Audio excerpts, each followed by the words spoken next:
पहाड़ियों से घिरा हुआ एक छोटा सा गांव था, देवगढ़।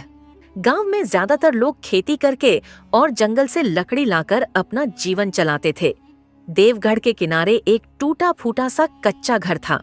उसी घर में रहती थी एक बूढ़ी औरत, सरस्वती देवी। उसके साथ उसके 3 बच्चे रहते थे, बेटा रमेश, बड़ी बेटी सीमा और छोटी बेटी चंपा। सरस्वती देवी के पति गोविंद का देहांत कई साल पहले हो चुका था। सुबह सुबह सरस्वती देवी जंगल की ओर जाती थी। लकड़ी काटते काटते अचानक वह रुक जाती है। हे भगवान, अब शरीर साथ नहीं देता, लेकिन बच्चों की जिम्मेदारी अभी खत्म नहीं हुई। सीमा अब शादी के लायक हो गई है और रमेश भी जवान हो चुका है। इतना कहकर वह लकड़ियों की गठरी उठाती है। शाम को सरस्वती देवी घर लौटती है। रमेश बेटा, अब मुझसे ज्यादा काम नहीं होता। माँ, मैं तो रोज कहता हूँ मुझे भी कुछ काम करने दो। तेरे बाप ने कहा था, जब तक मेरे हाथ पैर चलें तुझसे काम मत करवाना। माँ, अब आप थक जाती हो और मैं अब बच्चा नहीं हूँ। सरस्वती देवी कुछ देर चुप रहती है। ठीक है बेटा, कल से तू खेत में काम करेगा। माँ, मैं पूरी मेहनत करूंगा। भैया, आप खेत संभालिए, मैं और चंपा घर का सारा काम कर लेंगे। हाँ भैया, आप चिंता मत करना। तो फिर आज जल्दी खाना बना दो। अगली सुबह रमेश खेत की ओर निकलता है। रास्ते में वह दूसरे लड़कों को अपने पिता के साथ देखता है। काश मेरे पिता होते तो आज मैं अकेला नहीं होता। खेत में वह हल चलाने लगता है। घर पर सरस्वती देवी सीमा को देखती रहती है। अब सीमा की शादी करनी होगी, लेकिन पैसा कहाँ से आएगा? शाम को वह रमेश से बात करती है। बेटा, तेरी बहन सीमा शादी के लायक हो गई है।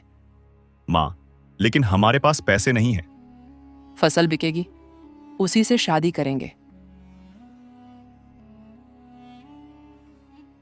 तेरे पिता के दोस्त हरप्रसाद काका हैं, वहीं तेरे साथ रिश्ता देखने जाएंगे।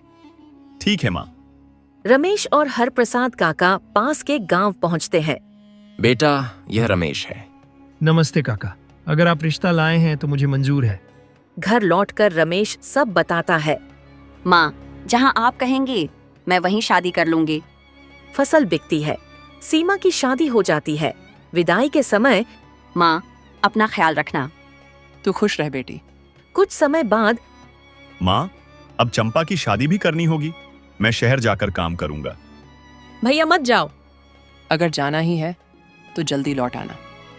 मैं वादा करता हूँ माँ। रमेश घर से निकल पड़ता है। सरस्वती देवी और चंपा उसे जाते हुए देखती रहती हैं।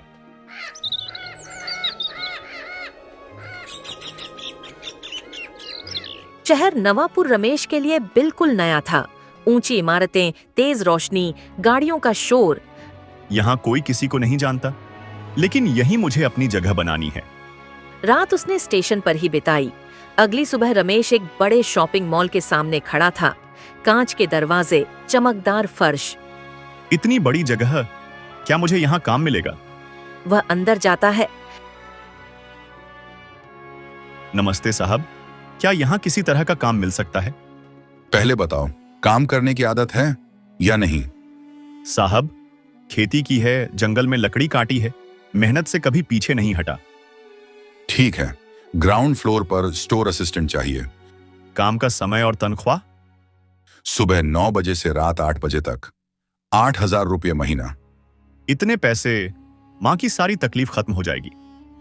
मंजूर है साहब। काम आसान नहीं था। दिन भर खड़ा रहना, ग्राहकों से बात करना। रमेश, ग्राहक आए तो मुस्कान जरूरी है। जी, समझ गया। भैया, ये वाला सूट दिखाओ। जी मैडम, ये देखिए। शरीर थक जाता है, लेकिन दिल मजबूत है। इधर देवगढ़ में, माँ, भैया का फोन नहीं आया। शहर में काम ज्यादा होता है बेटी। काश मैं उसे देख पाती। समय बीतता गया। रमेश पैसे जोड़ता रहा। एक दिन मैनेजर बुलाता है। रमेश, तुम ईमानदारी से काम करते हो। धन्यवाद साहब। अब तक तुम्हारे पास पूरे 1 लाख रुपए हो चुके हैं। अब चंपा की शादी हो जाएगी। अब और नहीं रुकूंगा।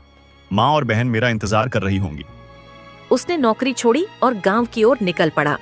शाम ढल चुकी थी। आगे जंगल था। रात में जंगल पार करना खतरे से खाली नहीं। अचानक उसे याद आया। सीमा दीदी का घर पास में है, आज वहीं रुकता हूँ। इधर सीमा का एक बेटी हुई थी, अब वह 4 साल की थी। भैया, आप यहाँ अचानक? दीदी, रात हो गई थी।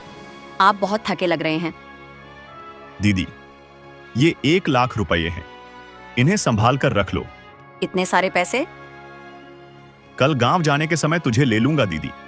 ठीक है भैया। लेकिन उसके मन में कुछ और चल रहा था। रात को अकेली बैठी सीमा सोचने लगी। 1 लाख रुपए अगर ये मेरे हो जाएं, तो सारी गरीबी खत्म हो जाएगी। जी, अगर रमेश ये पैसे लेकर न जाए तो?